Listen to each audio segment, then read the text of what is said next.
최근 글로벌 반도체 시장에서 가장 큰 화두는 AI 반도체입니다.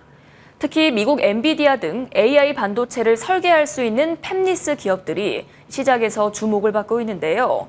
그동안 팹리스 불모지로 불려온 우리나라에서도 팹리스 업체들의 행보가 포착되고 있습니다. 설동엽 기자와 자세히 알아보겠습니다. 어서 오세요. 올해 유독 국내 팹리스 업체들의 움직임이 활발하다고 들었습니다. 설명을 좀 부탁드리겠습니다. 네, 이번 주였죠. 이 팹리스 업체 파두가 코스닥 시장에 공식 데뷔했습니다. 국내 팹리스 업체 중에선 처음으로 조단위 기업 가치를 인정받으면서 유니콘 기업으로 등극했는데요.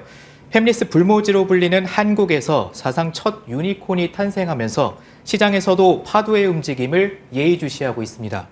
특히 파두 상장을 스타트로 올해엔 반도체 팹리스 업체들의 증시 입성이 대거 예정돼 있는데요.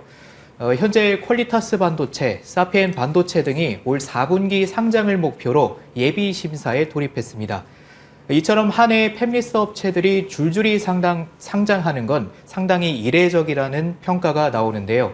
업계에서는 올해 챗GPT 분야에 활용되는 AI 반도체에 대한 수요 급증이 한몫했다는 분석입니다. 요즘 AI 반도체가 정말 화두인데 이번에 상장하는 팹리스들도 이 분야와 관계가 있을까요? 네, 맞습니다. 파두는 SSD에 탑재되는 컨트롤러 분야를 주력으로 하고 있는데요.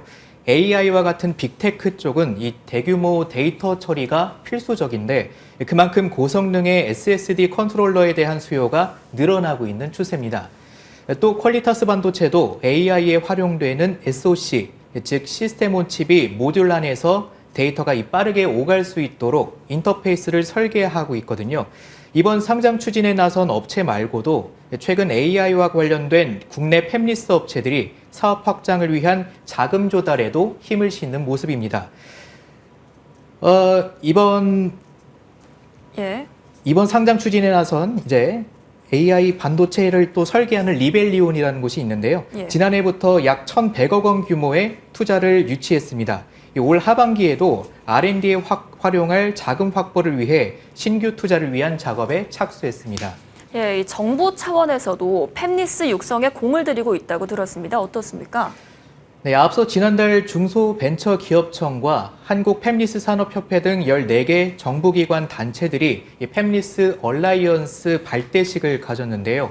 팹리스 기업들에 대한 기술, 연구 장비 지원에 나선다는 게 골자입니다. 여기에 경기 성남시 등 지자체에서도 시스템 반도체 인재 양성, 네트워크 협의체 운영 등 팹리스 육성에 나섰습니다. 다만 전문가들은 팹리스 육성을 위해선 이 밖에도 국가 제도적 지원이 필요하다는 지적이 나오고 있습니다. 팹리스 스타트업에 대한 규제 완화와 자금 지원 등이 함께 이루어져야 한다는 건데요. 들어보겠습니다. 정부 차원에서는 이제 무엇보다 이제 규제 완화가 가장 중요하죠.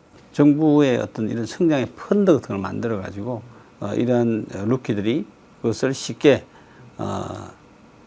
활용을 해서 성장할 수 있도록. 사실 세계 팹리스 시장에선 한국의 존재감이 미미하지 않습니까?